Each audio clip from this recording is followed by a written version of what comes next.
What is going on, Forza Milan, Forza Milan? How's everybody doing? Just a little thing. Milan news is going to be starting pretty soon. So the closer we get to the market, um, we're going to go live every day and just report on the market and see what Milan is doing because we like to be updated. We like to know what is happening all the time. We like to know what our favorite team and the management is doing. So we will definitely be getting on to that right now as we're getting warmed up into that. So, we have a few things to look forward to. We have a few friendlies. We got three friendlies actually that are coming up. I'm not sure whether or not we're going to stream them or not. We're going to find out. I guess the closer we get to that date, we're going to figure out whether we're going to stream or not those friendlies. But then January, at least from Milan News, is probably going to start. The thing about Milan News is that I like to do Milan News in the morning. Right now we have the World Cup here, so Milan News is going to. I don't want to do Milan News during the World Cup because I think it's kind of pointless. But so for now, I'm going to do just a late night, well, not late night stream, from later in the evening night streams, just to kind of get warmed up to what we're going to be expecting in January. Today's topic of discussion is Rafael Leao. Two very interesting events happened regarding Leao that I really want to talk about, opine on. His future at Milan, his potential departure from Milan. So these are our topics that I really want to discuss and look at. Before doing that, just a quick update on the World Cup today. Brazil won against South Korea, easy win, 4-1. They pretty much closed the game in the first 30 minutes. Then after that, it was a very boring game.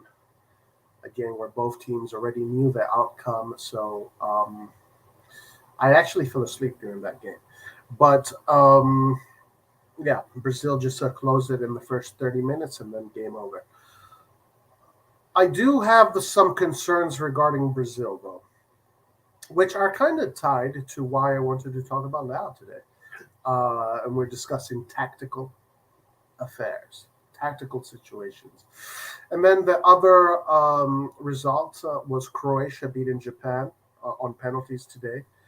Japan gave Croatia a good fight, and I knew that once it went into penalties, Croatia had the upper hand because penalties is a very difficult. It's very difficult to execute penalties. The pressure, it's a skill. It's not just based on the draw of the coin, draw of luck. It's a skill. It's a mental skill. It's a mental exercise. It's a mental discipline. It's a psychological discipline. And the European teams and the South American teams, because of the level of how they face these penalties, they're always going to have an advantage. At least for now, they have an advantage against a Japanese team that probably never gets to go into penalty situations where the stakes are so high.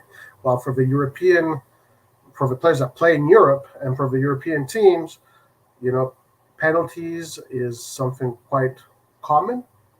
And a lot of these players know how to do it. So once they got into penalties, it was Croatia's game. That was for sure. But Japan gave Croatia a good fight, and Japan could have even won it during the 90th minutes. So that means that the next game is going to be Croatia-Brazil. I don't think Croatia can beat Brazil. I think Brazil has too much talent. And Croatia can definitely give them a fight. If Croatia can push them to penalties, maybe that'll be good for Croatia, but that'll be very difficult to do. It's probably their best bet is to push them all the way to the penalties. And then the penalties, though, Brazil has players that are very good and technical and very cold in front of goal. So, you would think that even at penalties, Brazil is probably going to get the best out of you. But on the 90 minutes, you have to put Brazil as the favorites against Croatia. I think that Brazil can get them. Now, I want to talk about something that I'm seeing from Brazil that could be a big Achilles heel. And I'm seeing something very interesting. I don't want to call it a mistake yet. I don't want to call it a mistake yet because it might not be a mistake. But Tite, the coach, the Brazilian coach, is playing Brazil the same way Maradona played Argentina when Maradona was the coach of Argentina in the World Cup. Essentially, he is putting all strikers on all forward players minus one. So he only has one player in that midfield that has that DNA of chasing, running, pressure, hard work, sacrifice. Everybody else are all players that play with the ball, they attack, they play offensive football. But those players are not players that are going to suffer for the team. Now, I did notice that Tite, as the game went forward, he put on other players, so he does have the options to put on a team that is a little bit more balanced. Remember, balance is the theme today because it also ties in with Leao and why we want to talk about Leao. But as far as Brazil, watch out because Brazil's formation today can beat South Korea 100%. They can beat Croatia, yes, for sure. But once they get into the upper echelon of competition, you have to know how to suffer. So essentially, this team is built to win easy. It's built to go there, samba, dance with the ball, kill off the game, and everybody goes home and parties. Yes, that works against the lower teams to the mid teams to the average teams, etc. But once you enter the upper echelon of competition, and it's the usual suspects: France, England, um, Spain. Watch out for Spain. We're going to talk about Spain. The dark horse, Morocco. Let's see what Morocco does, and and Holland and Argentina. You can't do that against these teams because against those teams you have to run your ass off and you have to suffer, you have to fight. You can't have only strikers play against France. France is going to destroy you. A Spain, if you show up against Spain with basically only Paqueta, I'm sorry, only Casemiro there in the midfield doing the hard work, these guys are going to, like, yeah, sure, you can score goals on the counterattack because you have skills. You have a lot of skills. You can definitely score goals on the counterattack, but you will not never have the ball. You will never have the ball. Uh, if France plays Brazil like this, Brazil will never have the ball. If Spain plays Brazil like this, Brazil will never have the ball. If Now England, maybe, yeah, Brazil can beat England with this formation. Argentina, Argentina is much more balanced, so there's a lot of hard workers on Argentina. Holland is all defense, so Holland is just going to give the ball away to Brazil, give the ball away to Brazil. So watch out for this Achilles heel that Brazil poses, and it is definitely something that I've seen in the past and not work out. It was a complete failure for Argentina when he put his team like that. And this is when Argentina had all Tevez, Messi, Higuain, Di Maria, all these names that were just a phenomenal. Aguero, right? When all of these players were there at their prime together. So Maradona put on a team with all of those players. You had Messi, Tevez, Aguero, Di Maria, and whoever else was there, and there was only one defensive midfielder. And we saw what happened. We saw what happened. I think Brazil is making a mistake if they keep on playing this way. I don't think it's going to work against the bigger teams. I could be wrong. We will find out.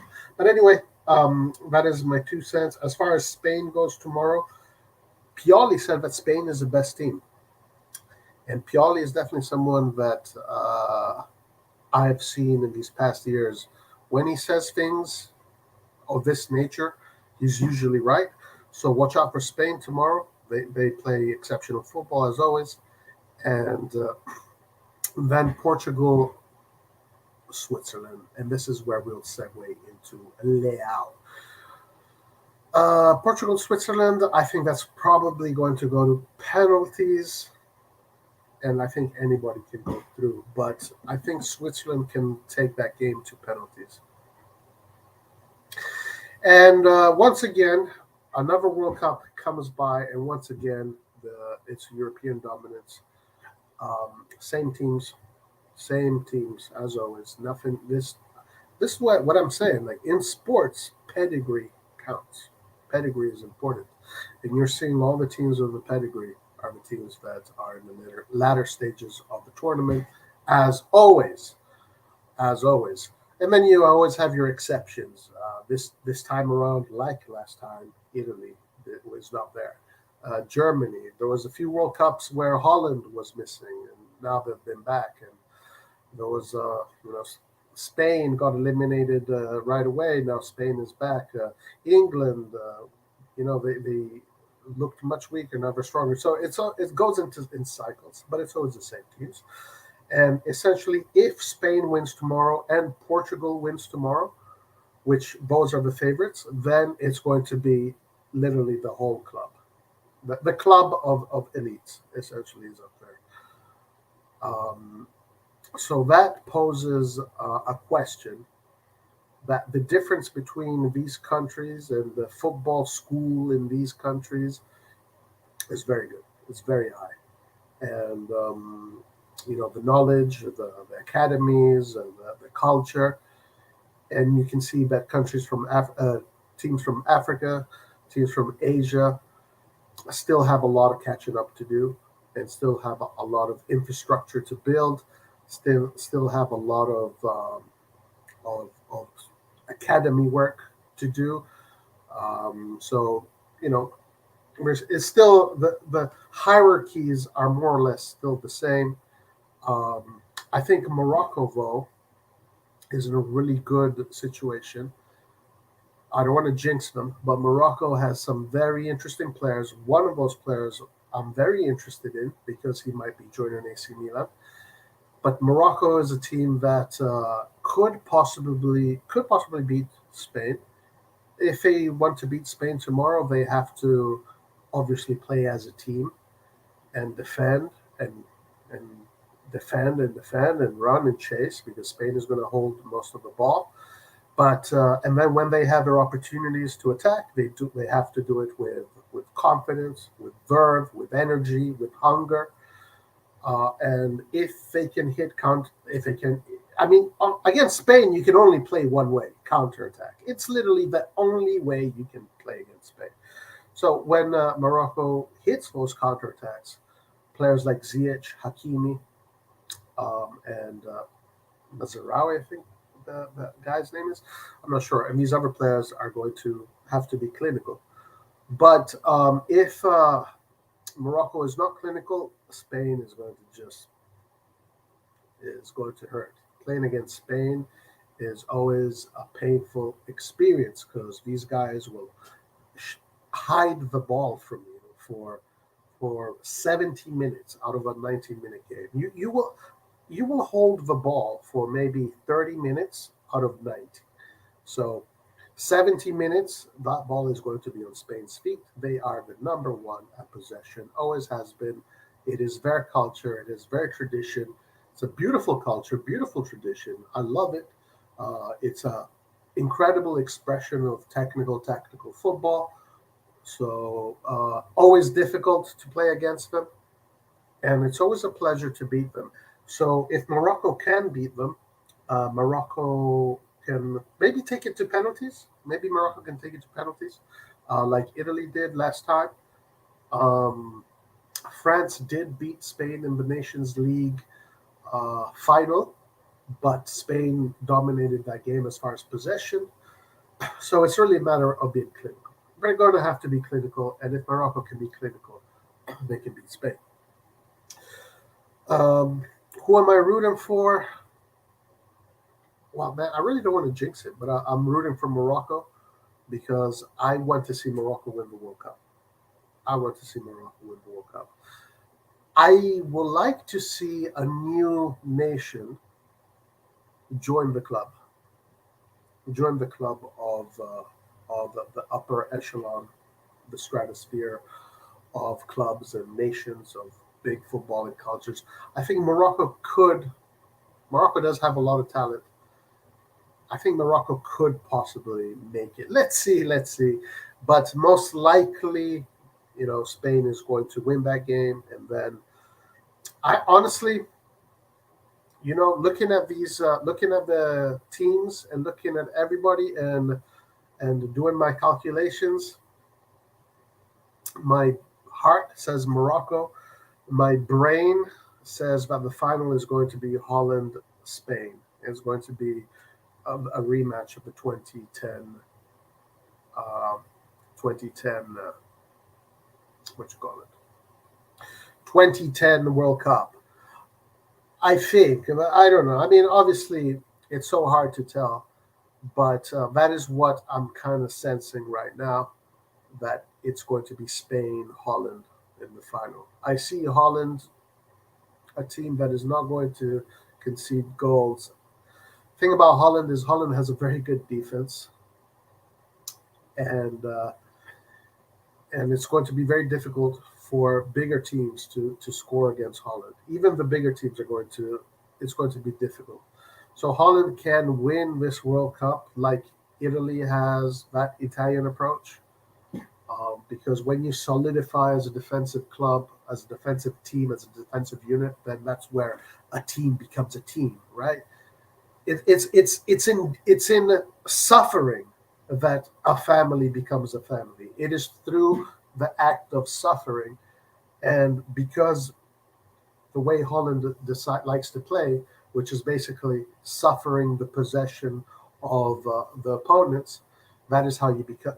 They become closer together. They run for each other. They sacrifice for each other. So that kind of mentality can really help a team solidify. And then when they have to play against these teams like Brazil, like France, Argentina, Holland, they can suffer. They know how to suffer. Suffering is the most important thing if you want to win in football, because knowing how to suffer allows you to beat teams that have maybe better elements than you do, right? If you know how to suffer against Brazil, maybe you can win the game by going to penalties, squeezing a goal in, catching them in 2 counterattacks. But that suffering is really what brings the result home. So Holland has that. They've shown that they have that. They're the team that has conceded the least amount of goals right now with Morocco, but Holland has played an extra game.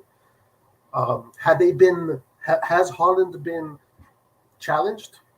No, not really. USA, we thought USA was going to be a challenge, but they weren't. Qatar was not really a challenge. I might be wrong about this. Wasn't it Holland, Qatar, Ecuador? What was it? Was it Senegal? Am I wrong about this? Weren't Holland in? Wasn't Holland back in the A group? Anyway, I think it was that. So I think Holland hasn't played a big team yet, but when they play the big team, they will definitely have something there to play with. So let's see what happens. It's a very interesting World Cup.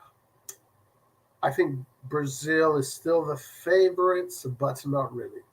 Brazil is the favorites on TikTok. They're the favorites on Instagram. They're the favorites on TV. But when you look at and when you analyze the tactics and the approach of these teams, I don't think Brazil is a favorite anymore. I don't think so. I think it's a little bit more open than you think. The most balanced team that I've seen has to be France. France has the most balance out of everybody. England has a pretty good balance, but England, I think, lacks quality in the defense, and I don't think England will. England, I think you can almost be assured that the further they go ahead, the less mentality they have. But England is balanced, but they have problems in the defense. They do have problems in the defense, and their offensive players are good. They're good, but they're not, the best. And never is their midfield, but it is a very good team. It is a very good team for sure. Um, Holland has no midfield. I think that's a problem with Holland. Their midfield is inexistent, but the defensive mentality is very good. Argentina is a quite balanced team. They started to look good against Australia the second half. They started to play some good football, some football that if they can maintain that kind of football, then they're going to look good. France is playing just very easy, very easy. Brazil, samba football. It's nice. It's good. It's entertaining, but it's good for TikTok because once you get into the upper echelon of competition, it's not going to work. It's not going to work. It's not going to work. That samba kind of style against Spain is not going to work. If you want to beat Spain, you need to have people in that midfield that are going to chase that ball. They're going to run. They're going to pressure. They're going to fight. They're going to have great. You need a Gattuso and an Ambrosini. You know what I'm saying? They will need Casemiro and someone else, and maybe someone else too. Because even if you just have Casemiro and let's say Fabinho, then your other players are going to be Richarlison, Rafinha, Neymar, and Vinicius Jr. Those four are not going to do any work for you, and you are screwed. So you need to have another one. You have to sacrifice. You have to put. You have to probably put Paqueta. You'd have to do Paqueta as the attacking midfielder, Fabinho. You have to sacrifice one. Probably Rafinha. You sacrifice Rafinha, and you put in a more defensive player. Because against Spain, unless you score every counterattack, but against Spain, you're not going to be able to pull that off. This is not the same. I mean, honestly, if they pull that off like that, then that means that these Brazilian players, they're not good, they're not great. They are just they're universal. They're like the best of the best that the best has ever seen. But I don't think so because that's not what I'm seeing. I'm seeing the same mistake that Maradona made a few World Cups ago when he had the same approach. But anyway, we will see what happens. I love the World Cup, the best competition on the planet. I'm enjoying it, even if Italy is not there.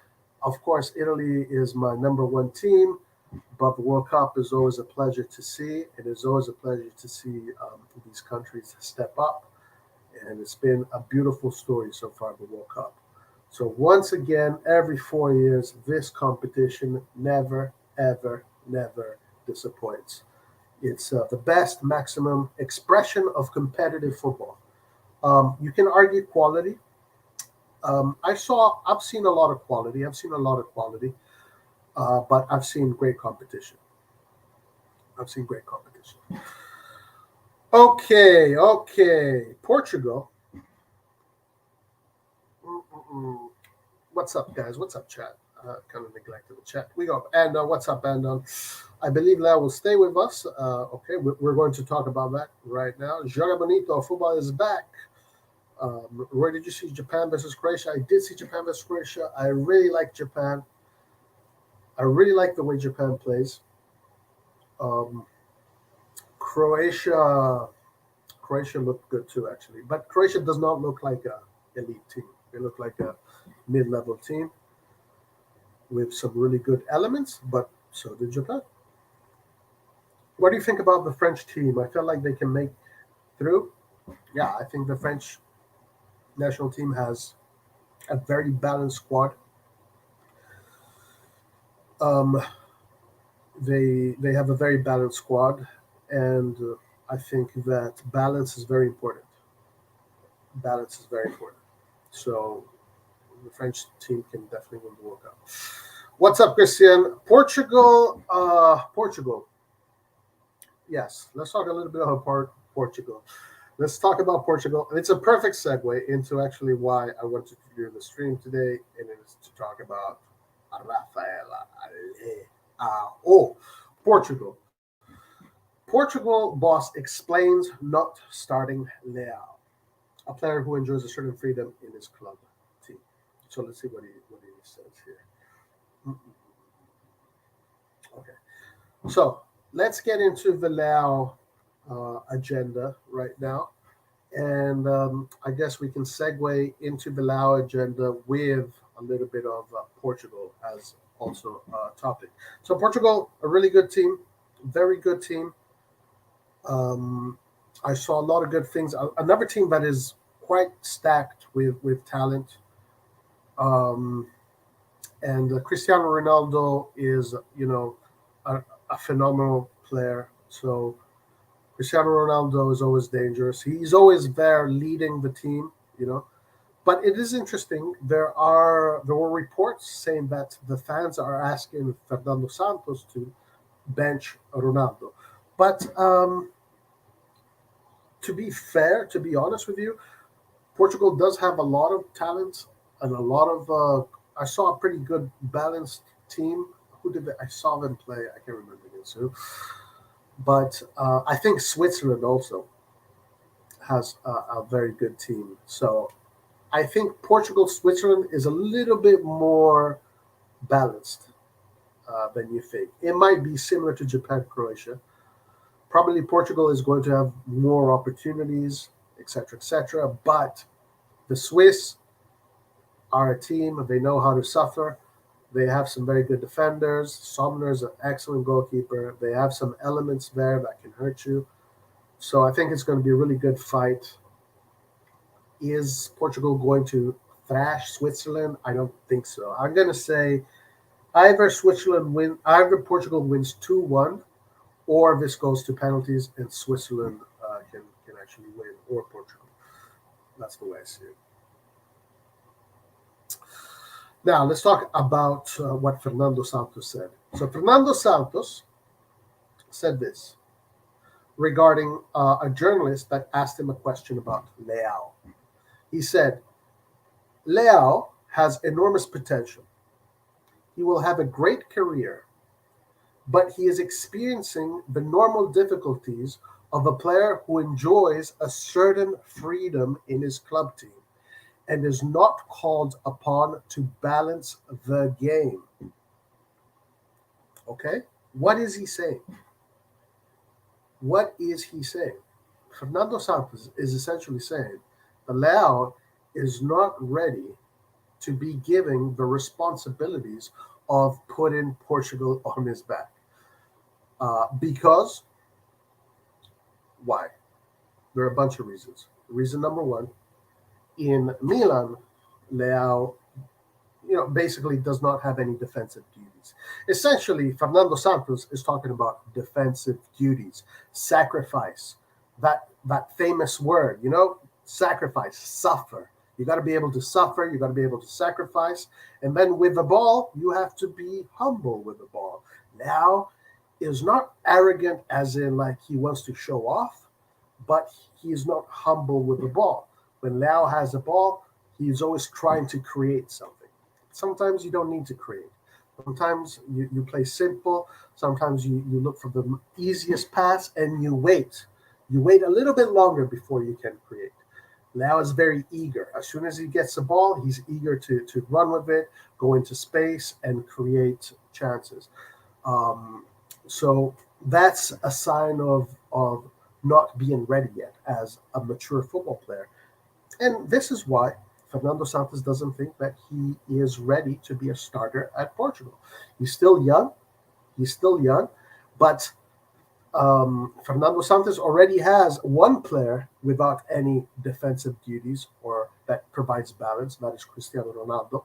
He doesn't want to have a second one. So Cristiano Ronaldo is the one who's given that mantle, but Leao is not ready. And and I think that it says a lot about what Leao needs to work on to become that player that will essentially turn him into a world class talent. It is the ability to create balance when it is required from you. When we talk about tactical balance, footballing balance, we're talking about an approach to the game that doesn't necessarily mean you're playing for you, but you're playing for the team. So you defend with the team, for the team, you attack with the team, for the team, rather than going solo. So, yeah, on this channel and many of the debates that we've had, we have spoken about this. We have a lot of us have seen it with our own eyes, and we're seeing it now. And this brings to the next point: Leao's future at Milan. Leao needs to learn these things. There is no better club than AC Milan for Leao to learn these things, because AC Milan has already given Leao the castle, the keys to the castle. AC Milan is given the opportunity to Leao to grow into a footballing man at Milan, and I really think that his best option for his future is to renew with Milan and stay with Milan. Um, Now, it is very possible that he might try to, run out his contract, and then that poses other problems. Then that means that maybe Maldini would have to sell him.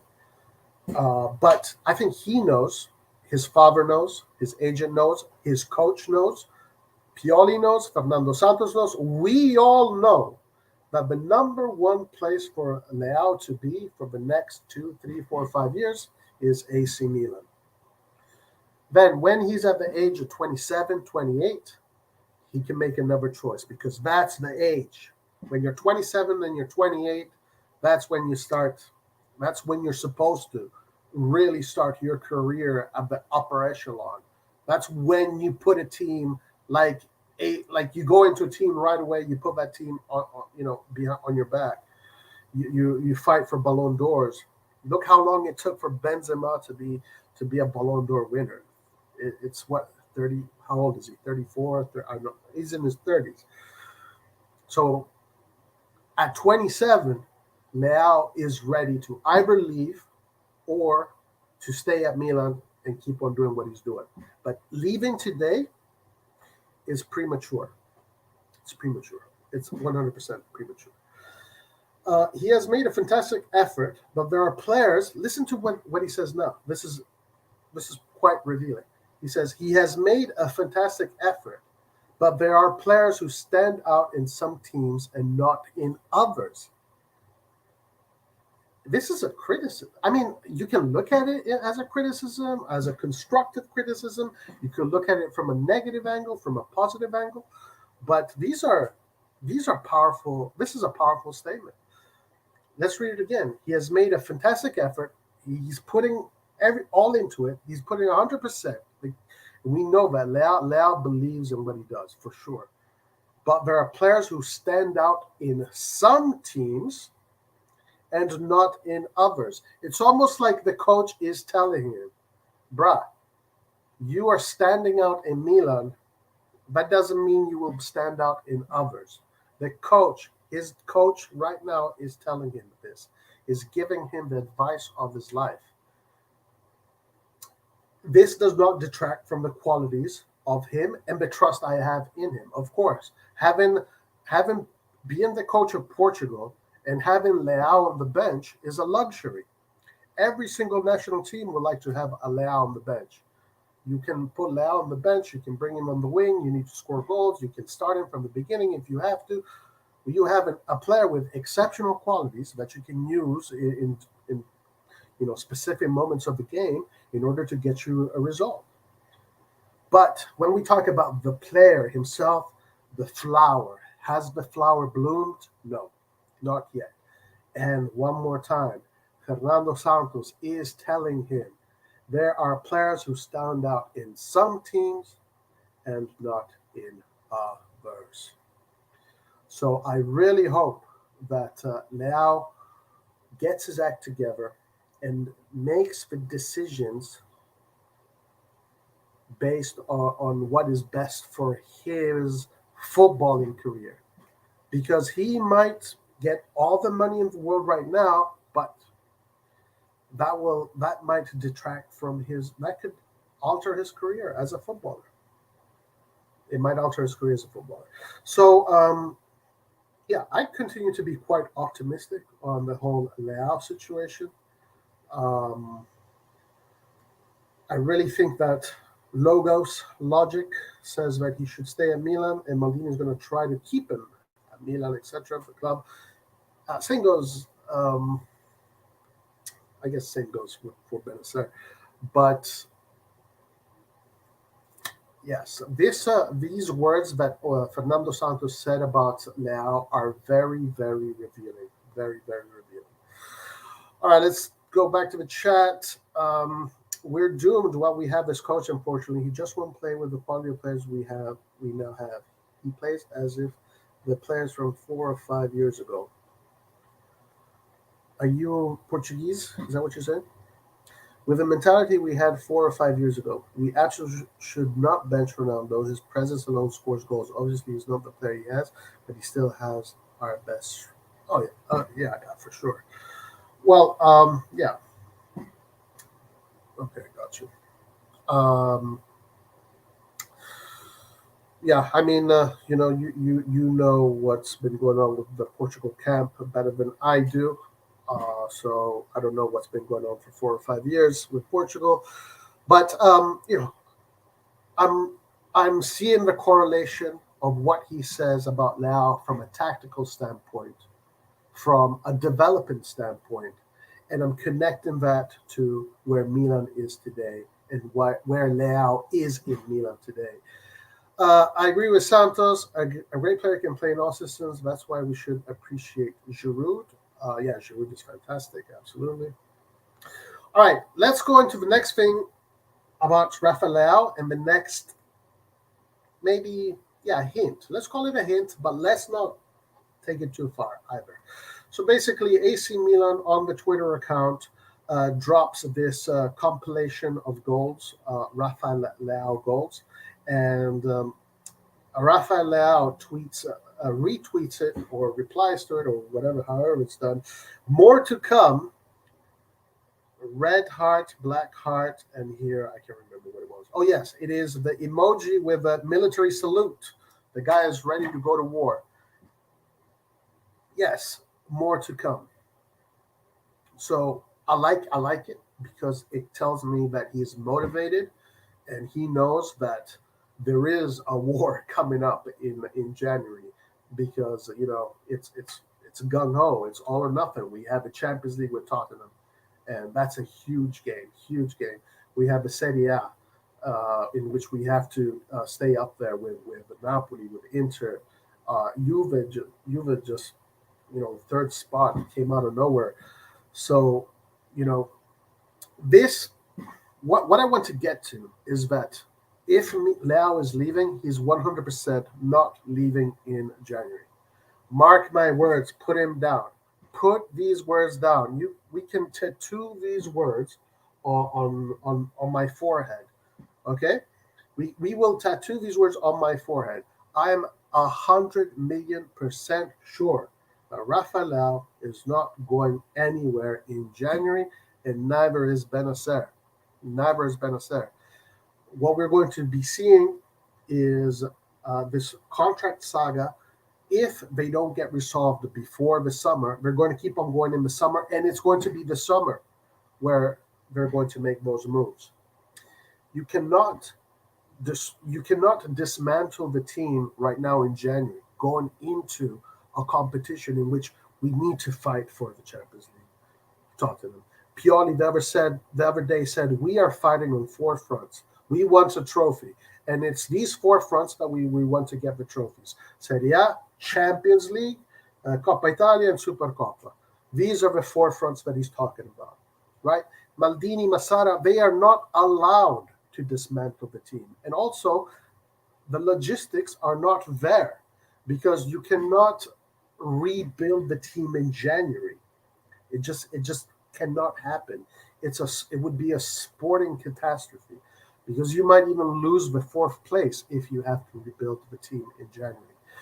Um, so Benacer and Leao are on a contract. They're on a contract, and Maldini Masada, they have the power to decide whether he leaves in January or blah blah blah. They have the power. So Maldini Masada are never ever in their they're never going to let go of Leao and Benacer in January. That is not going to happen. We're going to go into the rest of the season with Leao and Benacer, and we're going to have to deal with the fact, knowing that either they're going to be sold in the summer or they're going to renew, or their contracts might be run out. And then we're going to just wait till the last moment. Maybe this is just the way that the club has decided to operate. We will see. But one thing is for sure: Leao and Benacer are not going anywhere this January. What I am expecting to see in January is players coming in. What I think Maldini is trying to do is get Ziyech. I think Maldini is going to try to get Ziyech. I think Ziyech right now is the player that makes the most sense. He is a player that is already quite experienced in big level football. He's 29, going into his 30th year. He's had some exceptional seasons at Ajax, very bad seasons at Chelsea, but he's an exceptional talent. And Ziyech is definitely a player that needs to move right now. He is definitely a player that needs to move, especially now that Chelsea didn't they get Nkunku? So I'm not sure if that has been confirmed, but that's what they're looking at. So other clubs that are looking at Ziyech is Manchester United, and there are some other clubs too. But Manchester United is looking at Ziyech. His old coach Ten Hag wants him. That could make sense for him. He could go to Manchester United, but you have to consider that Manchester United got Anthony, so that position is already kind of covered unless he wants to go and sit on the bench again. But Manchester United have one spot available because they essentially fired Cristiano Ronaldo. So they do have a spot available to fill in the roster. So I do see that Manchester United could possibly easily give Ziyech what he wants, and maybe Ziyech doesn't want to leave England. He's happy there.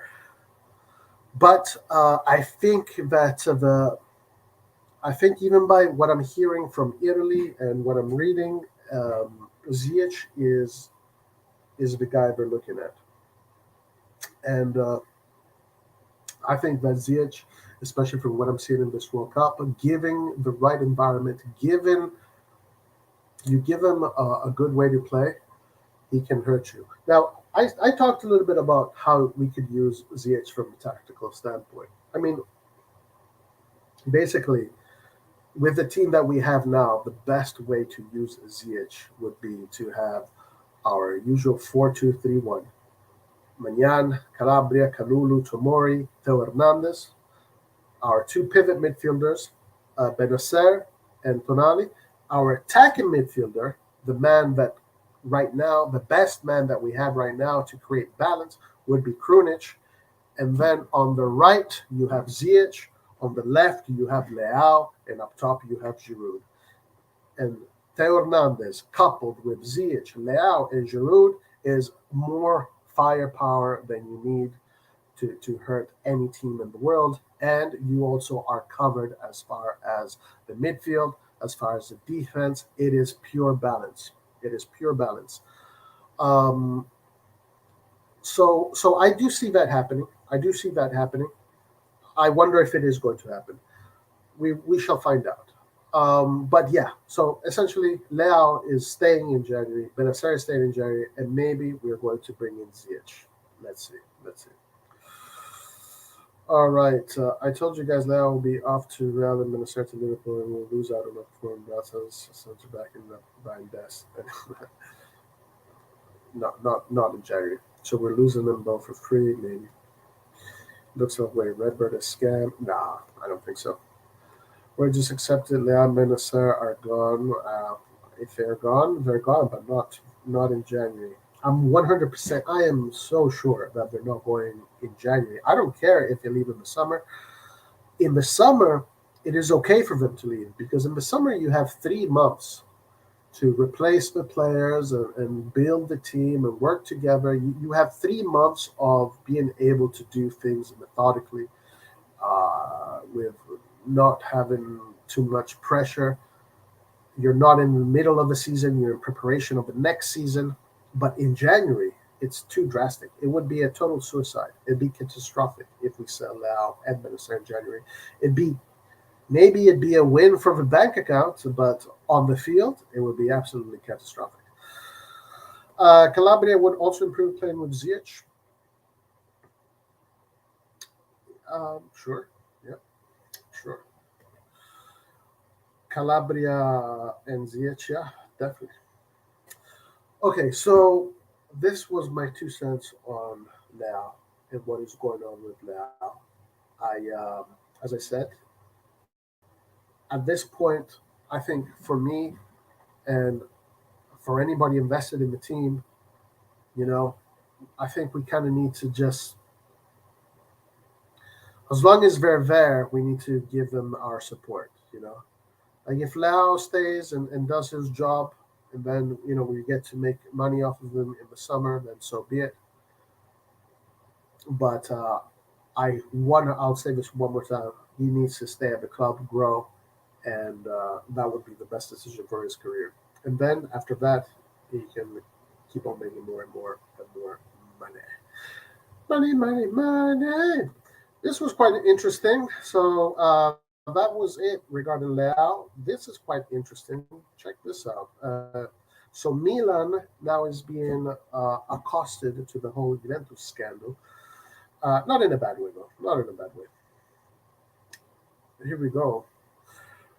La Gazzetta dello Sport report that prosecutors have acquired all the papers and documents to conduct their investigation, and as part of the several curiosities have emerged regarding their history in the transfer market. So it's got nothing to do with any scandals. Actually, guys, there's something that I want to tell you that is not completely out of the reality, and I'm going to tell you that in a second. There was talk of a possible exchange between Juve and Manchester United, with Donny van de Beek coming to Torino and Weston McKennie moving to England.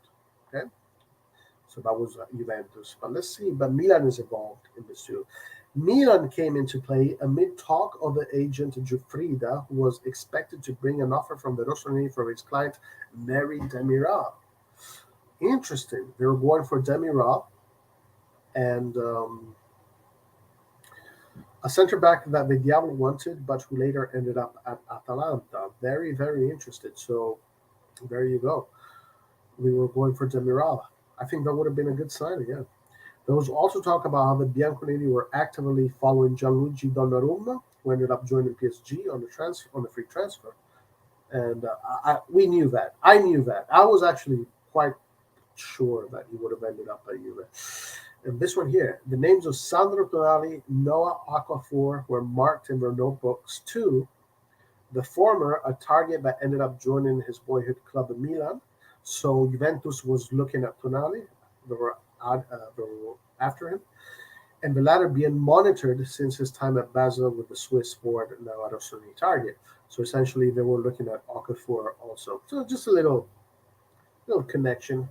What is happening in Italy right now could be quite bad.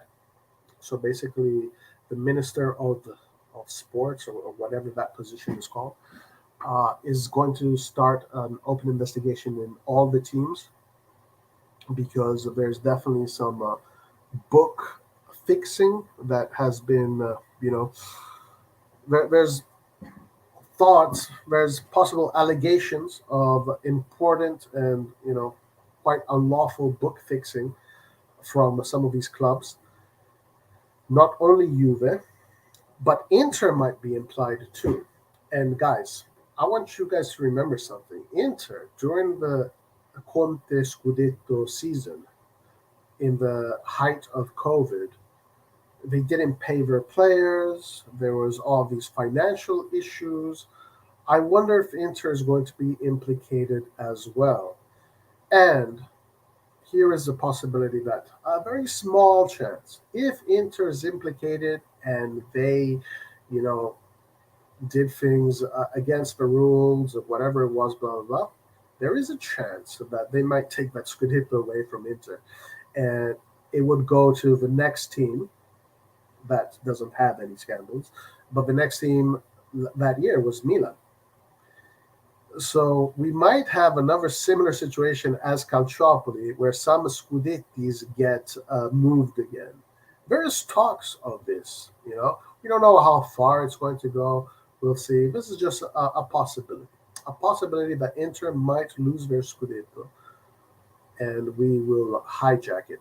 Now, one thing about Milan is that I don't want to be overconfident, but I'm being realistic. I'm not being biased. I'm being quite objective, especially under Elliott management and how we saw the club was being managed. Because while Juventus was paying 80 million for De Ligt, we paid 500K for Kalulu. So we saw how our club was being handled. Messias, Giroud, Mandzukic, Ibrahimovic, Tonali, the struggle to buy Tonali, Mike Magnan, 15 million, um, Tomori, 28 million. So very different strategy. And it is a strategy that makes you think that, yeah, Milan was not trying to fix anything.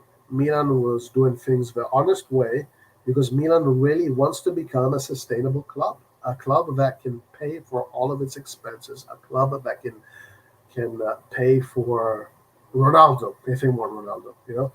And they really believe in this project, and they're doing it the right way, and it paid off. That's a beauty. Everybody else was trying to fix their books and trying to, go around FFP to get this player, that player, this player, that player. But it was the team that was actually doing things the correct way, the right way, under the regulations, under the current regulation, financial regulations. It was that team that won last season. It was that team that won this season.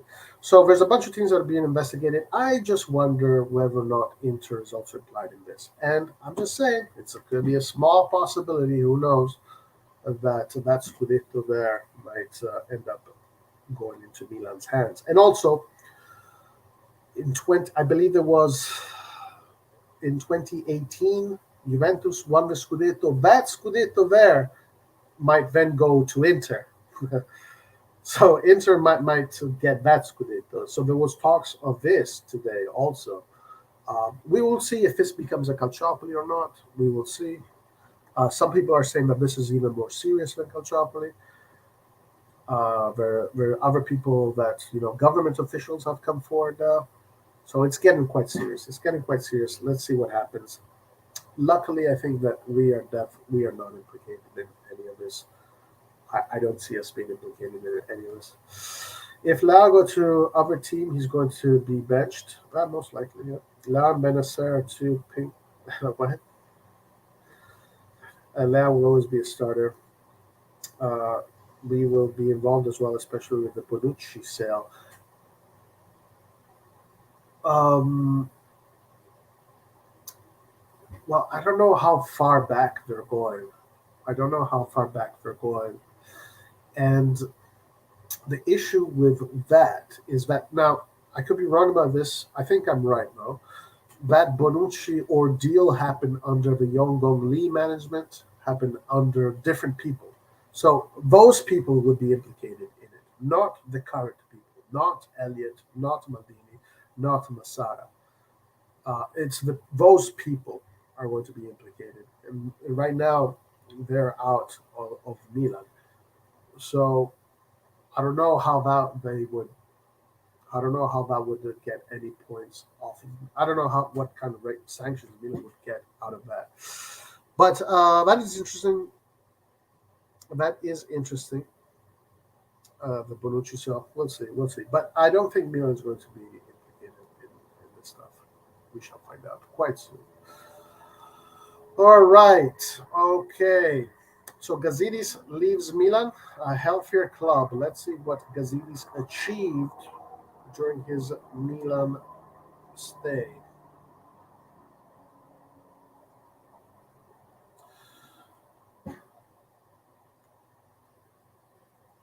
Okay.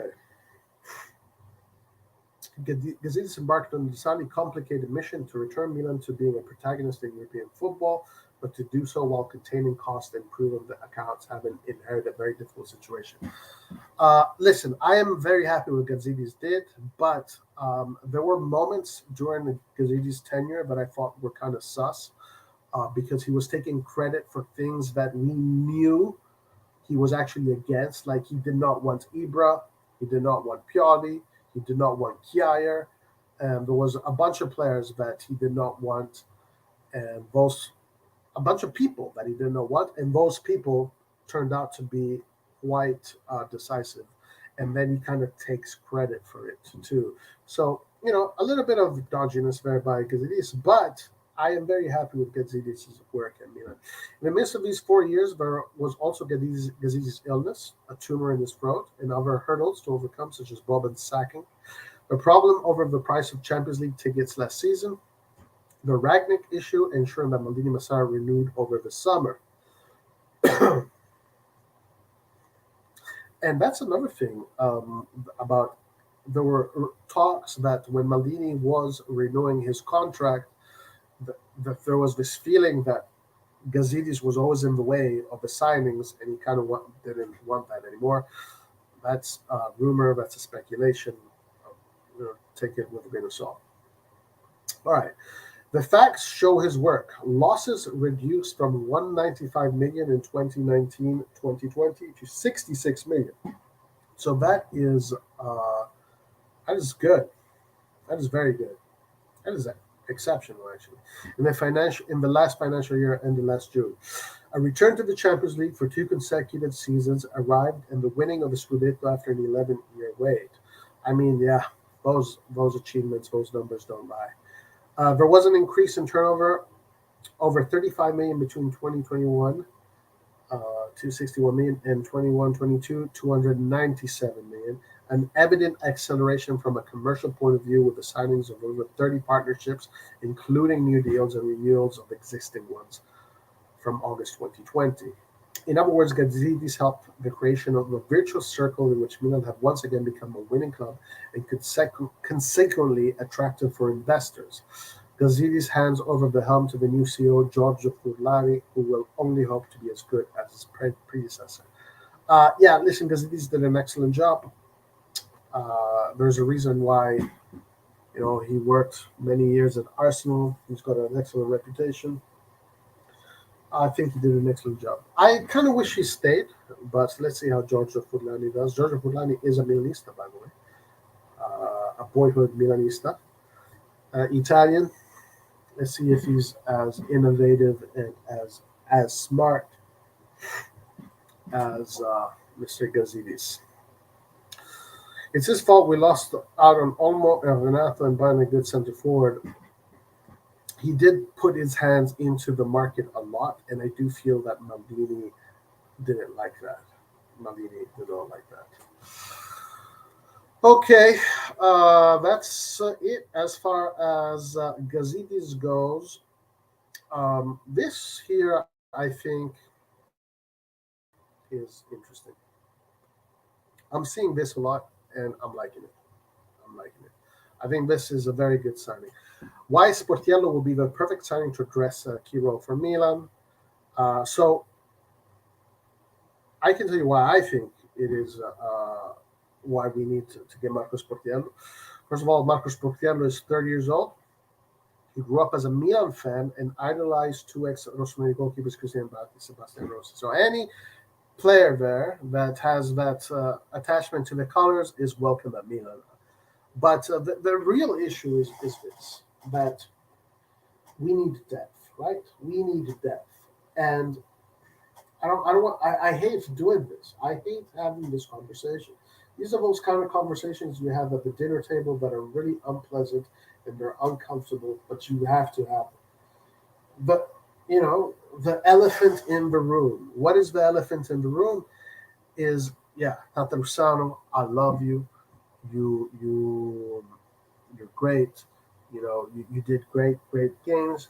But the truth is that Tatarusano's ability to command the area is just not at the level that we need it to be. Even though he's been absolutely excellent, and the team has won with the team has not conceded any goals in the last two Champions League games with Tatarusano in between those posts. So I'm not here saying Tatarusano is not a valid goalkeeper. He is. He's definitely a valid goalkeeper. But I think that the gap between him and and Mike Mignon is very big, and we need to, diminish that gap. Sportiello can do that. Sportiello can do that, and having Sportiello reinforcing the depth in the goalkeeping department is just as important as reinforcing the depth in any department, offensive, defensive, midfield. Everything needs to be good. And Tatrusano is also going towards the end of his contract, I believe. So that is another reason why. And also, he's 37 years old, so he's going towards the end of his career, not just the end of his contract.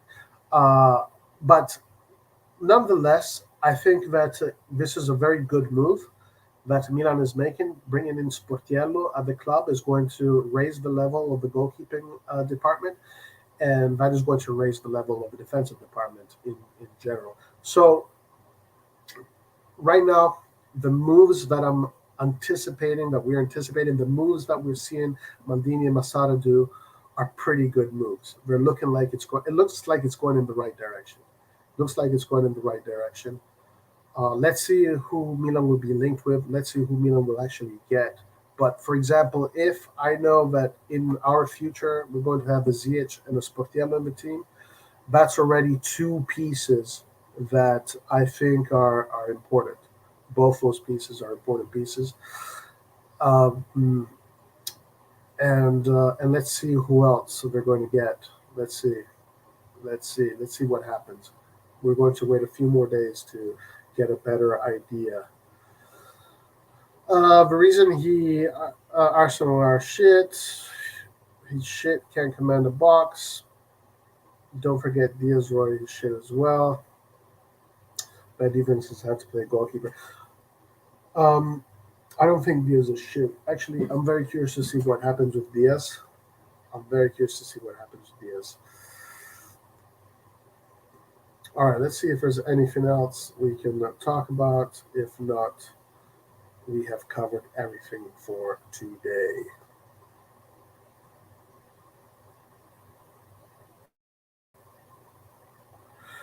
Pioli receives a gentleman's award. Mm-hmm. Damn ads, slowing everything down.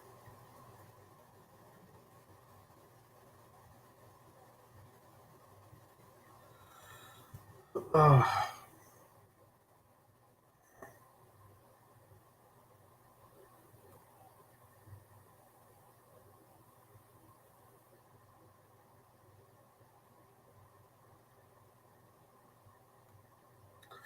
okay, Milan News. This is Vitiello's platform.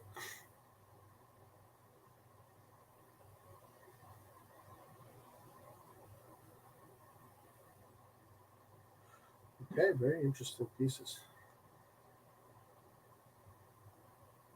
Very interesting.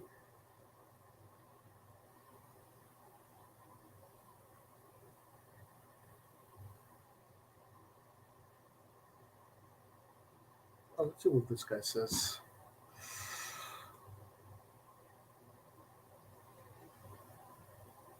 Let's see if I can translate it.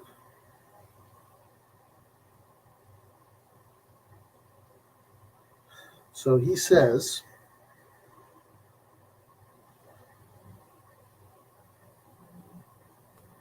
let's see if I what happens when I translate it.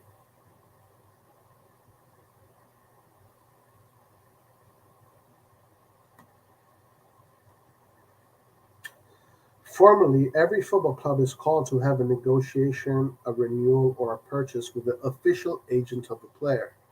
In the case of Leao, the situation is special because the lawyer may have been authorized by the athlete to treat as his new agent or possibly to perform only legal advisory functions. In my opinion, it is necessary to act with common sense, trying to dialogue with all the interested parties, and that is what Milan is doing.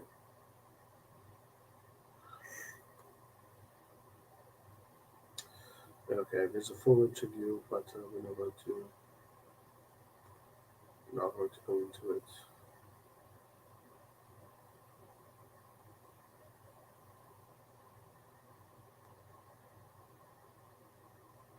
See if there's any players that Milan has been linked to. No, it's too early. Still early. The players that we were linked to were RR and Ziyech. Was a little bit talk about Broya a little bit. Well, actually, one of the transfer market things that we're seeing is Giroud. They want to renew Giroud.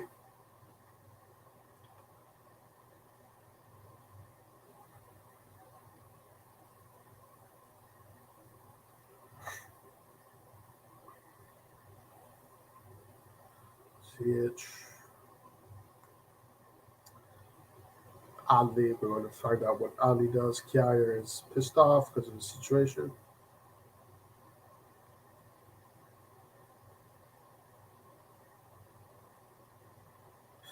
Uh, Ibra is at Milanello, working at Milanello. So Ibra is going to be back soon, guys. We're going to soon see Ibra. Also, Florenzi is I saw is working.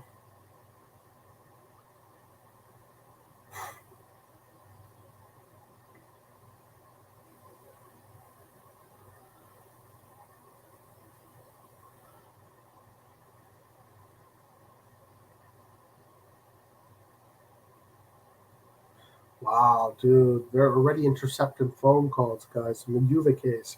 Oh my God, it's Calciopoli point two all over again.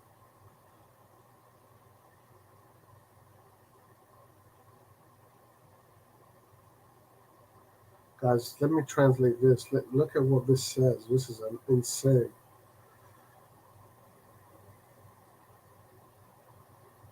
Among the many interceptions that have emerged in recent days, there is also the one between Marco Storari and Giovanni Manna.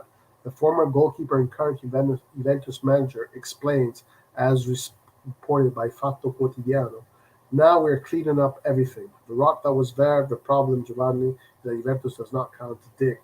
Because if that's the because if you go to the president to say, but I tried to clean everything up, it's fine, but we have to win. This is the philosophy of Juventus. Let me look at that in Italian. So basically, what is he saying? That he's basically saying that if you go to the president, he'll tell you, "I don't care how you do it, just just make sure we win." That's pretty much what he's saying.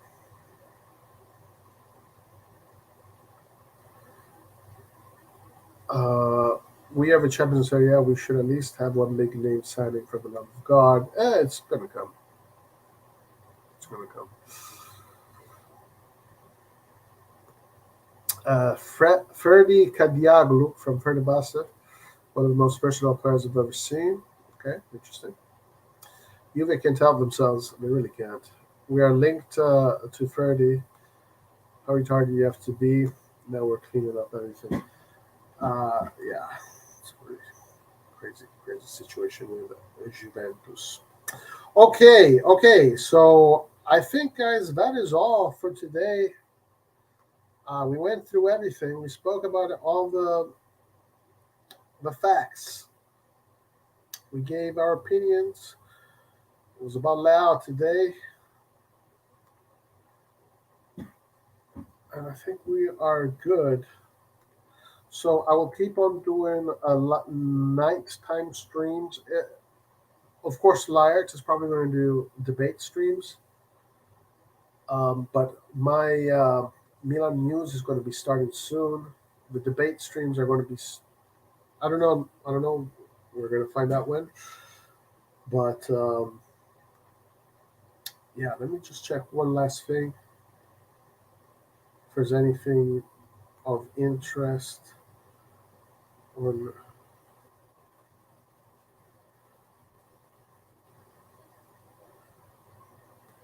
Let's check one last thing.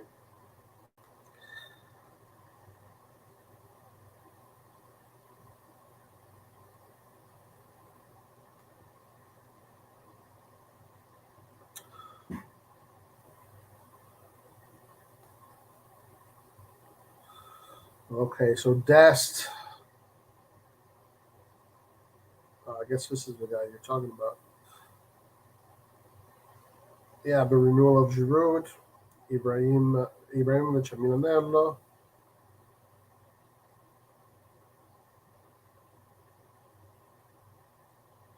Real Madrid have Milan star as Plan C. Dest shines in Qatar.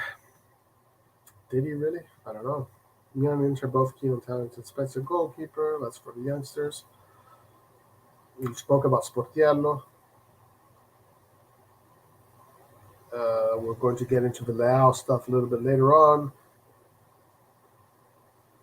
30 million for a defender. I don't want to even hear it. I don't want to even hear it. Who's this guy? Oh, this guy's actually good. I remember looking at this guy. He's actually good. 30 million.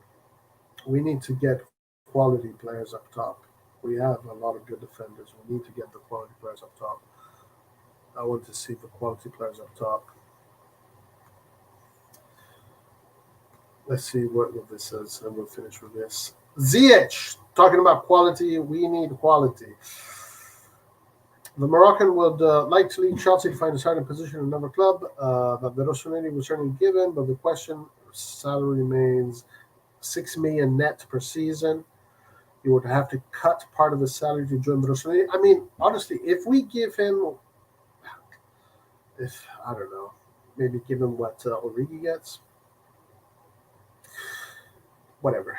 There's no indication regarding whether he would be willing to do so, which is why there's a 23-year-old Kadioglu who is predominantly a fullback but can also play as a winger. Predominantly a fullback but can also play as a winger. So basically, another Salamakers? No. No. Not another Salamakers. Thank you. Not another Salamakers. We already have Salamakers. We already have Salah makers.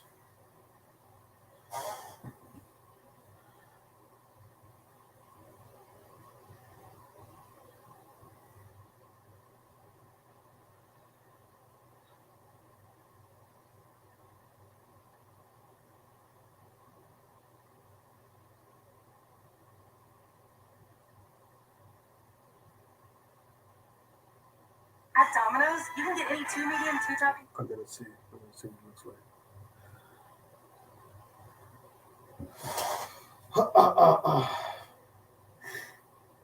He's playing in the World Cup.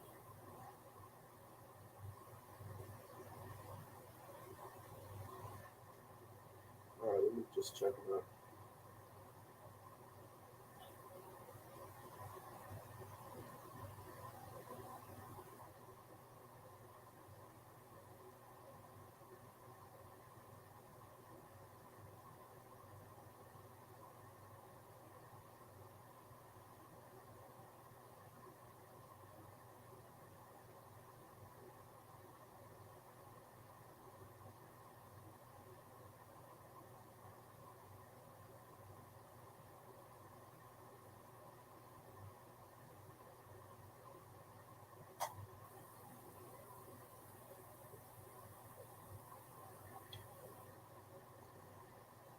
I'm watching him right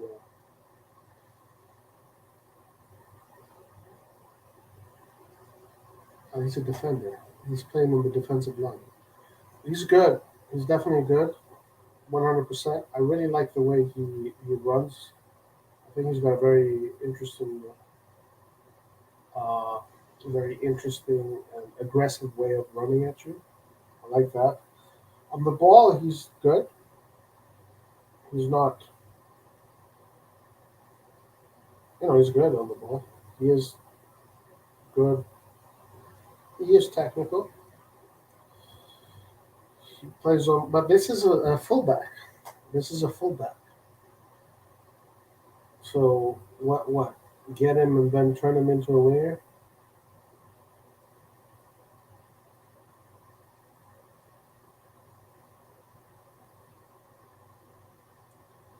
We need to get. We need to get forwards. We need to get forwards. We need to get Raspadoris. We need to get Beaches. We need to get these kind of players. We can't get. I mean, we how many of these defensive-minded players do we need? We need attackers. Attackers. Hmm. I mean, there's no doubt about his talent. This guy's good. If he was at Milan, I wouldn't be complaining. I would not be complaining at all. But well, I guess it is what it is. What are you going to do? What are you going to do? What are you going to do? He's a right back, left back, Mazzala, can, left wing, and right wing.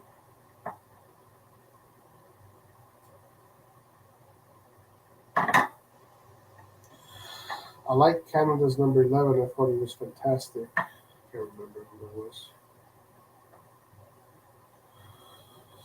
Well, we're going to find out more about this player. We need a Skamaka. Yeah, we need a Skamaka. Yes. We need a Vicha. We need a Raspadori. We need a Ziyech.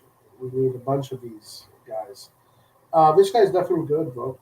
I mean, it's good to have players that can play multiple positions. So I'm not, again, I like what I saw from the little that I've seen here. You can tell that there's talent in the player, and 23 is a good age to develop them. So yeah,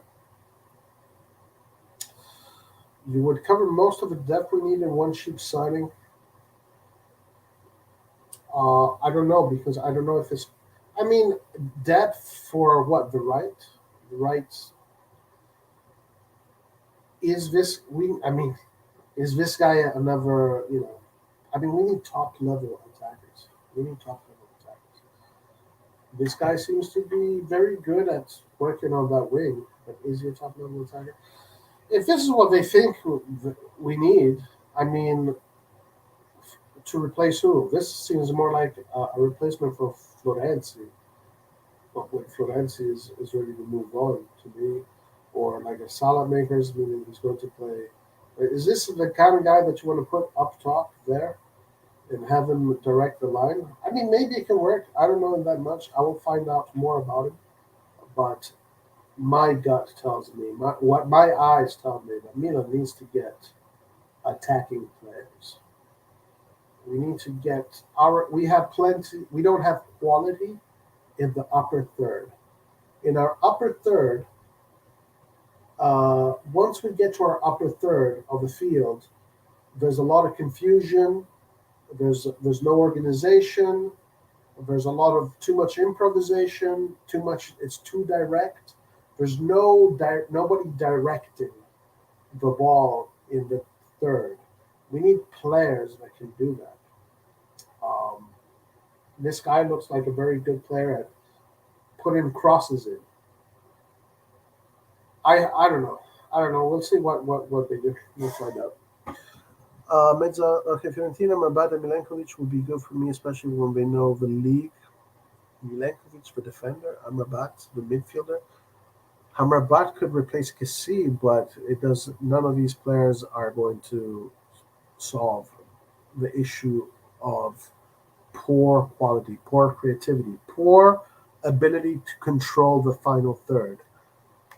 You know, we don't have any control over the final third. We need depth in all these positions, and he fills it. Of course, he shouldn't be the top priority because we need quality up front first and foremost.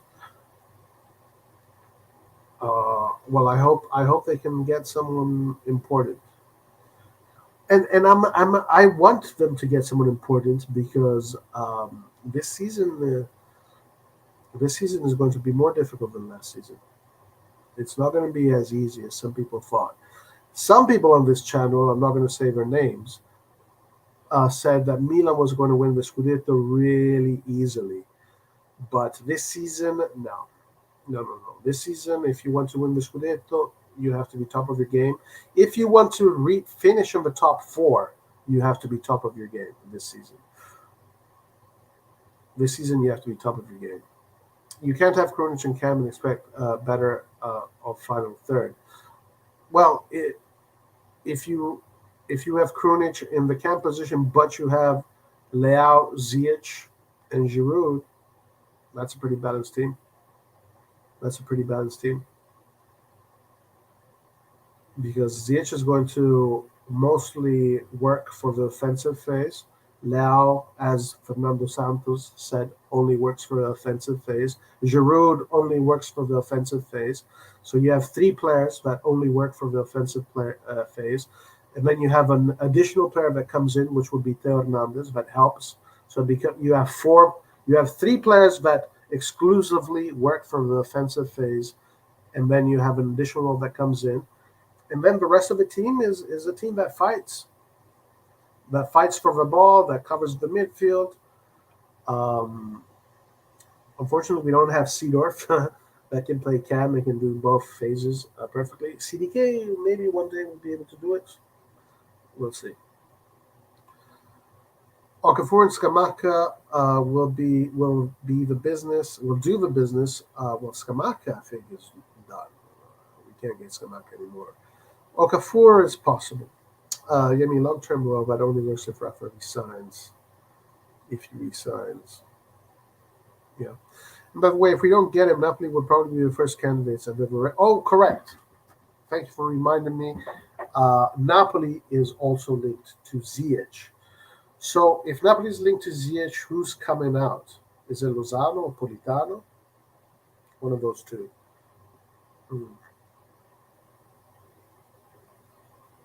I wonder. This season is Napoli's, especially if we don't buy this January and stick with Lord Krunic and fantastic deals. Well, look, Napoli's in pole position. They have set themselves up very well. The season starts in June, and it is what the DSs and the management and the people in charge of the market, that's when the competition starts. Napoli was able to, take everybody by surprise, and they had an exceptional market in the summer. Milan, had issues with the change of ownership, the renewal of Maldini's contract, limited funds, being rushed into the mercato, or rather, he had to catch up. So this mercato was quite anomalous for Milan, but I think that the next mercato is already from the names I'm seeing, especially Sportiello. I'm seeing Ziyech being linked. I like this guy here, this Turkish guy. Like players like this, that's a quality player. Okafor, that's quality.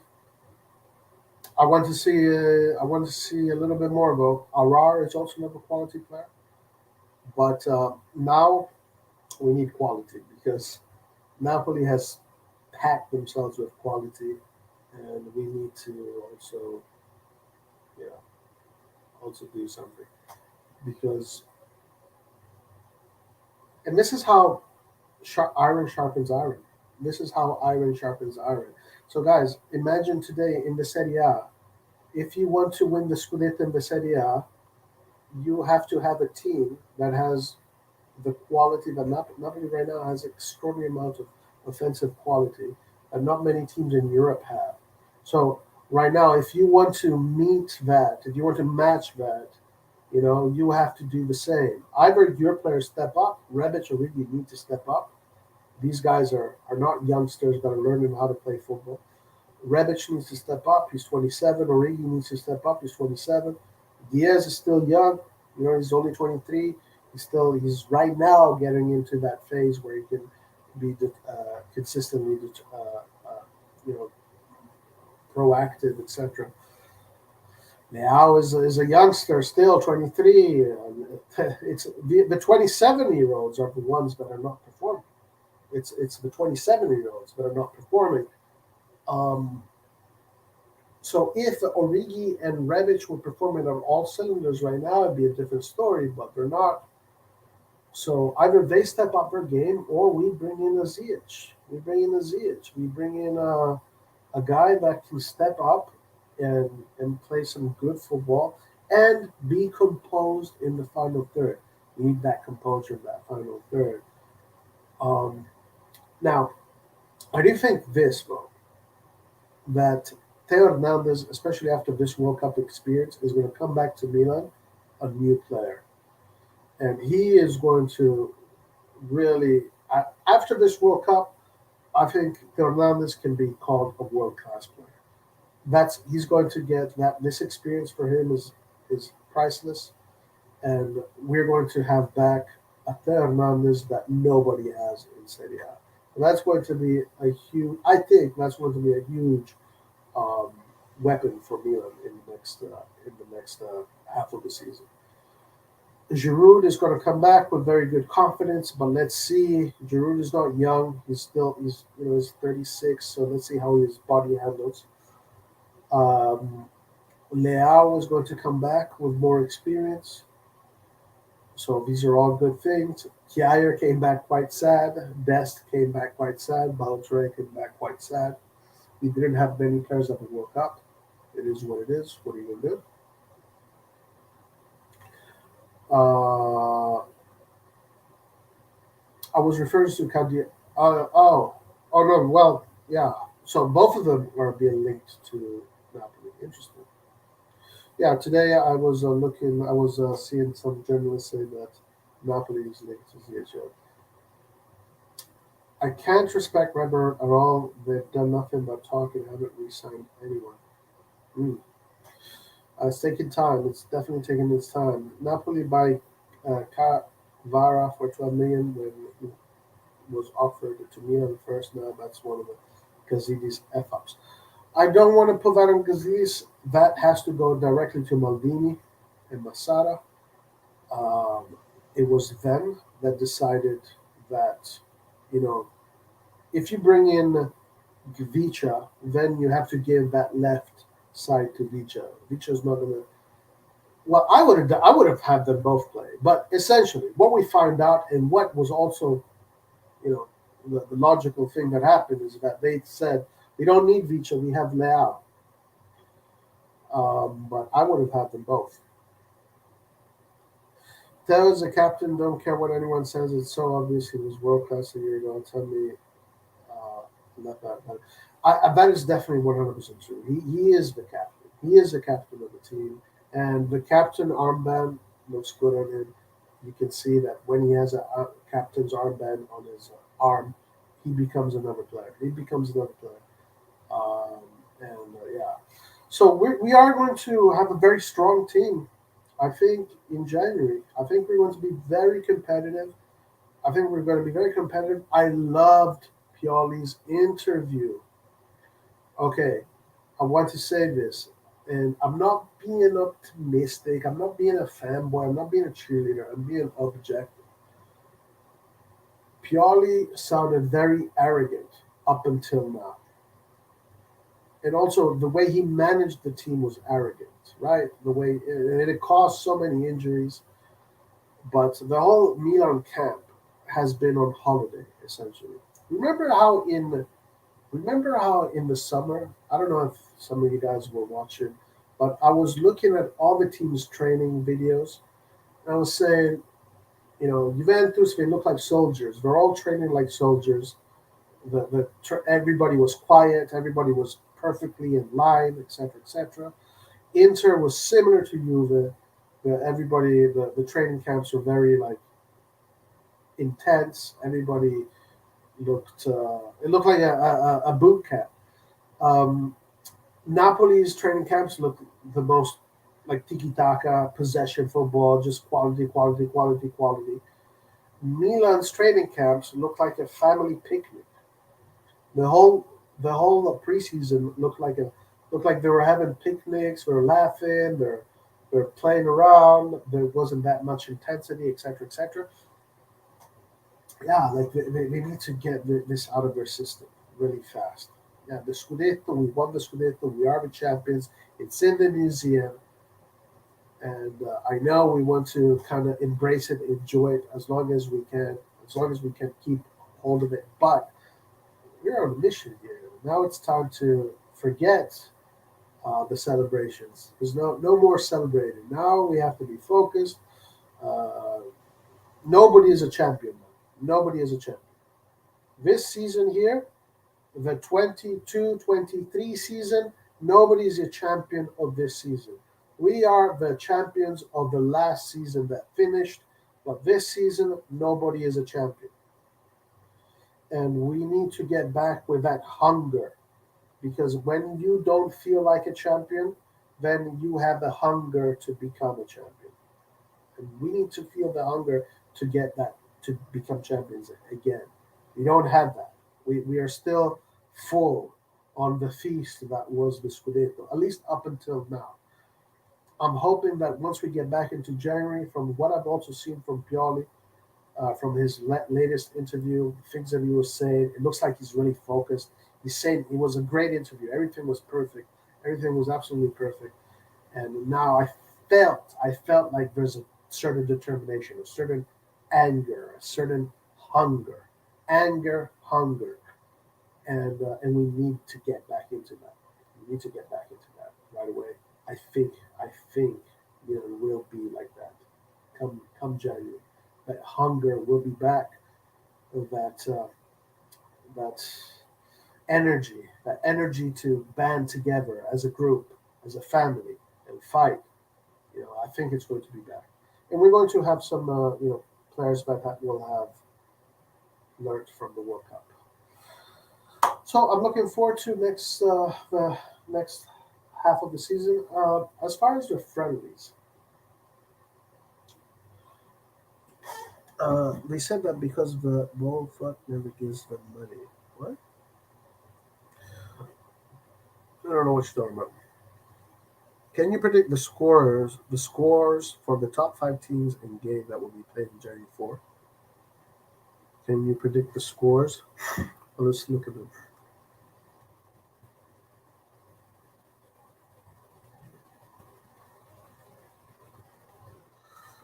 Uh,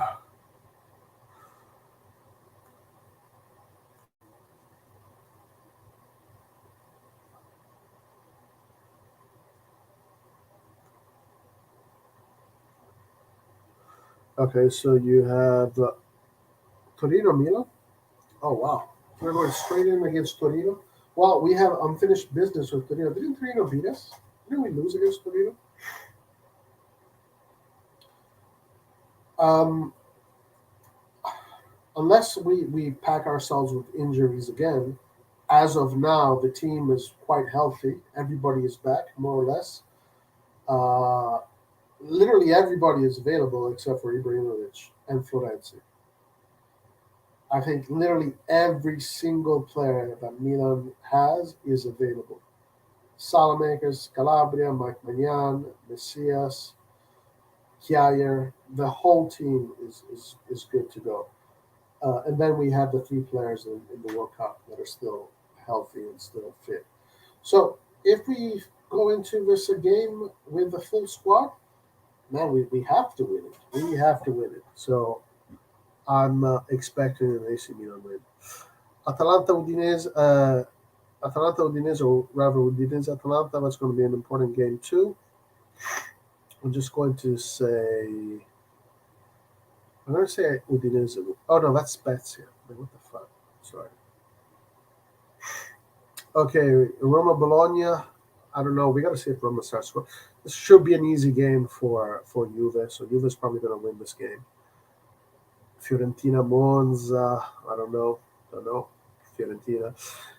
Napoli Inter. Well, look, I don't see any reason why Napoli would stop doing what they're doing. Uh, I know there's people that want to think that Napoli is just going to stop and we're going to like have brain farts, and we're going to like break down. If you told me this last season, I would have agreed with you. Even though last season there were moments where we thought that Napoli could have actually won the league because they were first for a long time and they always play great football. But I definitely felt last season that Napoli had vulnerabilities, and it was a Napoli that we'd had seen for many years that would botch a certain moment of the season. But this is a different Napoli, you know. This is a completely different Napoli. Those senators are gone. The leaders of the old Napoli, Insigne, Mertens, Koulibaly, you know, even Callejon, etc., and these players, those three players are gone, and they have been replaced with players that are very hungry, young, hungry. It's a completely different Napoli. It's a completely different Napoli. So um, I don't see why they would stop. I don't see them botching any games. I don't see them like having a total mental breakdown and crumbling. Obviously, they can happen, but I just don't see why it would happen. These guys play great football in Italy. They only very few teams can stop them. Us being one of them. So I don't see why they would fall. I really don't see why they would fall. So I'm going to say Napoli wins against Inter. I'm going to say Napoli wins against Inter, or it's a tie. Maybe it can be a tie. But Inter has a good team too, and in Italy, Inter is strong. So it's going to be at the San Siro. Intervo is not as dominant as they used to be because remember when we used to play against Inter and Inter always dominated us? Guess what? Last time we played against Inter, we were the boss of that whole game. From end beginning till end, we bossed that whole game. Even when they were up a goal, we were still bossing the game.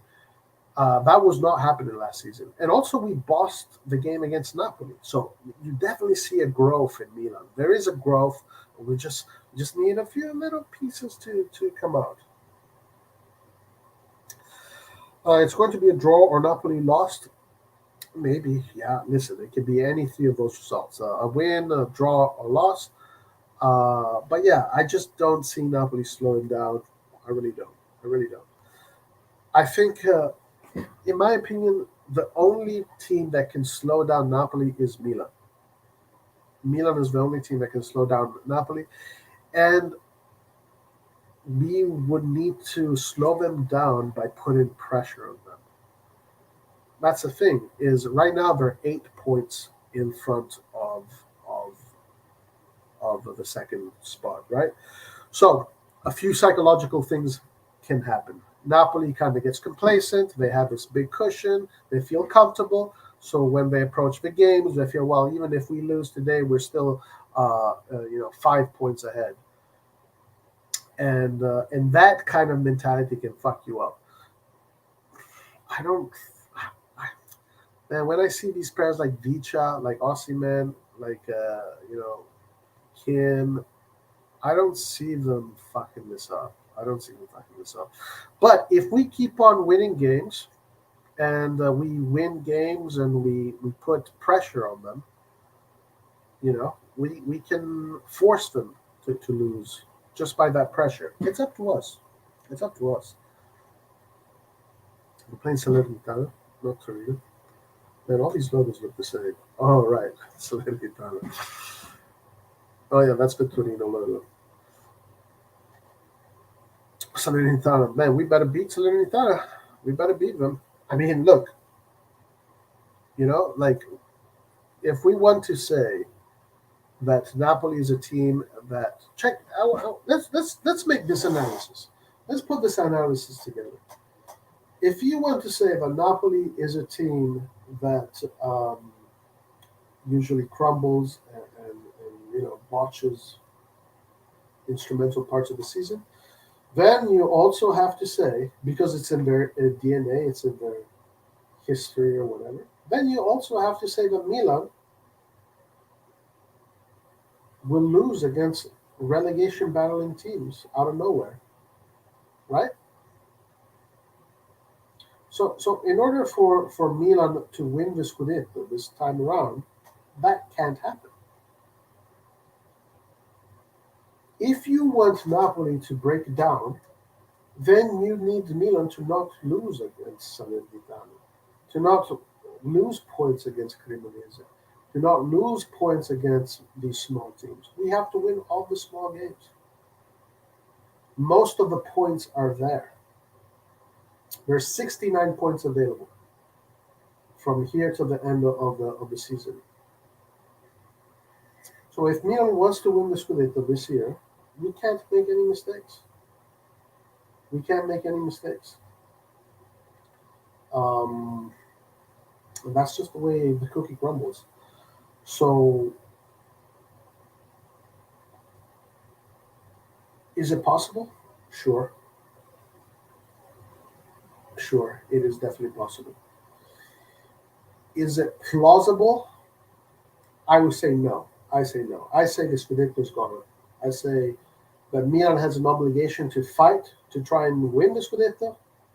But in my humble opinion, the mercato that Napoli did, it just took everybody. It just took everybody. And they have surpassed everybody, unfortunately. But we will catch up to them. I'm not worried about us catching up to them. I'm more concerned with us winning the game against Tottenham and finishing in the top four. And if Napoli does fall, then we need to be there. We need to be up there. We need to be up there. As I said, we can't lose the games against the small teams. Yeah. Inter won't lose in San Siro to Napoli. Well, Milan lost to in the San Siro against Napoli. Why would it Inter lose against them? Very rare you best Inter Milan in San Siro one season. But it's very rare to see a team play like Napoli. It's very rare. And it's very good. It is very good. The main reason why I'm excited about Napoli's just incredible rise is that now we need a match them, and we need to be better than them. Imagine a Milan that plays even better than Napoli and destroys them. We're already almost there. We don't need to. We don't need to do much. We know we can dominate them already. We know we can dominate them when we have our full squad, but we lack. We just need a few more pieces, to bring in some offensive quality, and that's it. That's it. That is it. We're so close. We're so close. Now the last 10 games are a different animal to the first 10 games. Uh, yeah, absolutely. I'm not discussing that. But those last 10 games,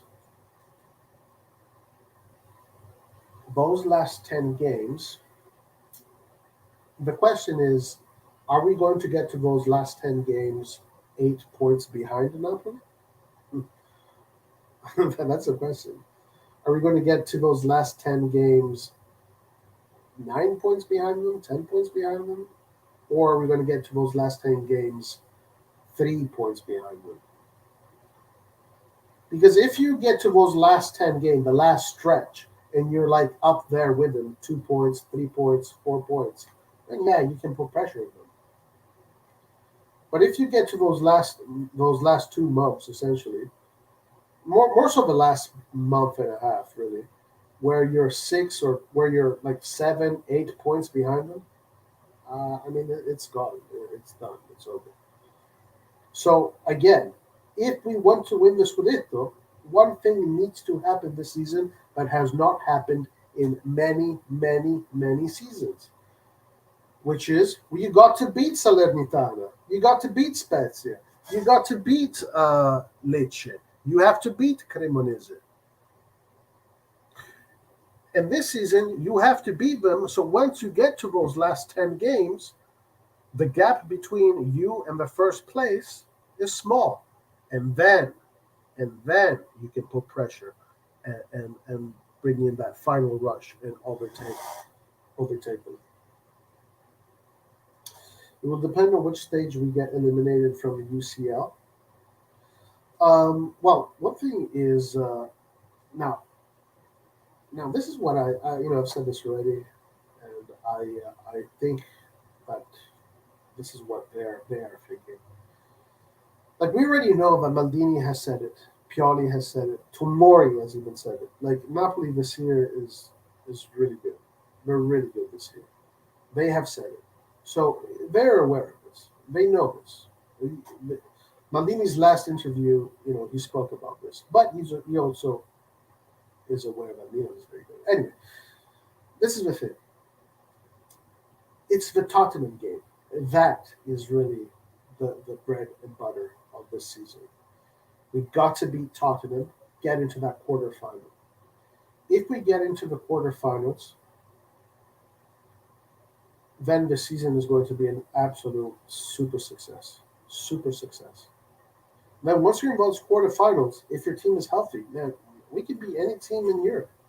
Any team on the day. We can be any team in Europe. If you have your full squad and you're at a quarterfinal at the San Siro, forget about it.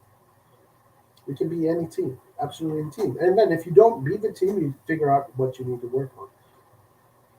But getting to that quarterfinal in the Champions League is going to be absolutely key.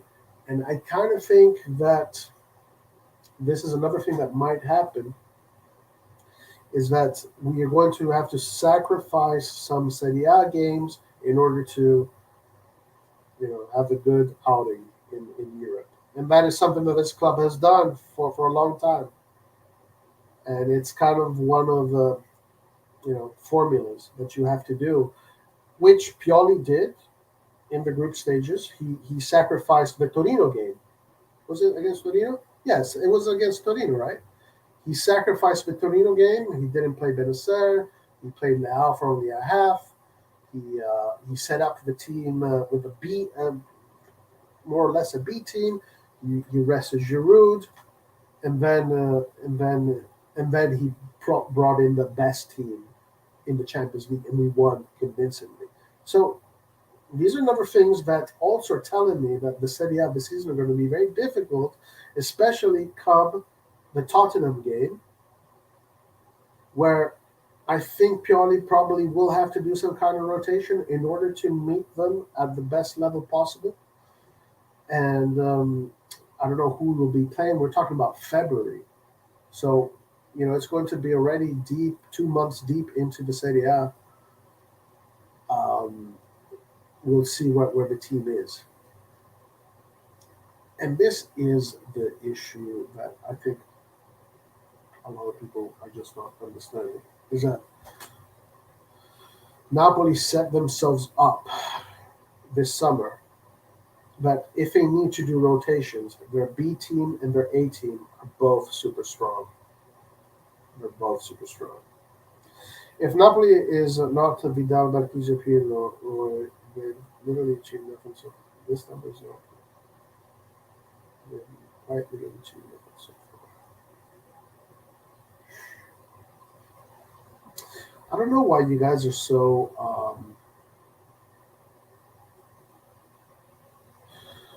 you're so. I think you're just underestimating them way too much. That's a problem. Or imagine if Napoli won the Serie A, the league with four different winners over the last 4 years, and affiliate. That's really good for the league. Uh, yes, that would be great. Yeah, sure, it'd be great. What I'm excited about more so than Napoli winning the Serie A is that Milan now has to, and this is why I wanted Juve to do well, because I wanted Milan to match Juve, and I wanted Milan to become stronger than Juve. But Juve is terrible. But Napoli is actually really good. So now we have to become. That's the next step. We have to make a step over them, and then we'll be super good. Then it's Champions League. Baby. I agree with you there. We have to cut the deficit before the last 10, but I'm confident Napoli can drop 43 times in the next 13 games or so. Yeah, but you say that. You're confident Napoli can drop 3 times, but again, we have to win every game. The only way for us to be 3 points from them is for us to win every single game, and they have to lose 2 games. If they lose 2 games, right, we are 2 points. And if they lose 2 games and we win every single game in the next, I don't know, 10 games, then we can talk about it. Again. That's all because we can't break down low blocks. Um, well, if you want to break down low blocks, you need what do you need? What do you need? What do you need if you want to break down low blocks? What do you need? There's only one answer to this question. There's only one answer to this question. So yeah, yeah, yeah. No, I feel like a little bit strange with how this season is going because obviously I love to. Well, I don't want to say I love, but people are quite disturbed by how I talk about Napoli. But there's a reason why I do that, and I want Milan to take Napoli seriously because if we don't, we are screwed. But I think they are taking Napoli seriously. Everybody's taking Napoli seriously right now. You already know. Everybody already knows you have to take Milan seriously, so that's not an issue. Everybody already knows that. Look at how teams have changed the way they play when they face us now. But now we got to start taking Napoli seriously. We got to not be arrogant. We have to be humble. You can't be arrogant. You have to be humble. Okay, whatever. Let's finish with that. Unless there's anything else I'm going to add or want to say. But yeah, I'm actually quite optimistic about the season. I've said, and I continue to say, if Milan finishes in the top four, I'm ecstatic. I think it's been a great season. I think our main objective has been reached, which was to go through the qualifications route. We did that in flying colors, beautifully done. If we can go to the quarterfinals, that's the best thing because then you start to build that DNA, that European DNA. Where that's where it matters. That's where it matters. When you win in Europe, that is where it matters, and this is this is who we are. We are a team that wants to be the best in the world. We want to go outside of the boundaries of the frontiers and win in Spain and win trophies in Spain by beating Spanish teams, German teams, English teams, Portuguese teams, French teams, Italian teams. But it is the European competitions where we thrive. So this is where Milan needs to put their attention, their focus, and we can do it. We can do it. This could be a good season for us.